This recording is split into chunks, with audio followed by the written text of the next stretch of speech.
Kini mga bay, human siya ma-impeach for the second time sa House of Representatives. Niingon si Vice President Sara Duterte nga no feelings daw siya bahin sa impeachment.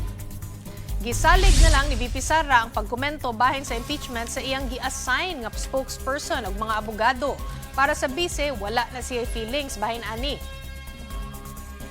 Sa impeachment, meron naman kaming spokesperson na may naka-assign na spokesperson at defense team para sa impeachment at yan ay isang legal na proseso. So iwan na lang natin sa spokesperson at sa mga abogado ang pagko-comment.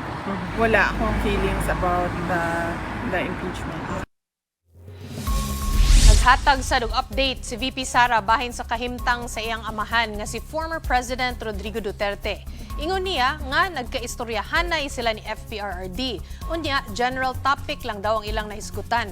Dugang sad niya nga in good spirits ang iyang amahan. Naasay komento ang bise nga nahitabo karon sa Senado. Nagguol daw siya kay nawala na ang respeto sa ubang government agencies sa independence sa Senado. Ug naasad siya panawagan sa mga senador nga nag-ingong mo surrender na lang si Senator Bato de la Rosa sa ICC. Well, nakakalungkot dahil nawawala yung respeto ng mga ibang ahensya ng gobyerno sa independence ng ating Senado.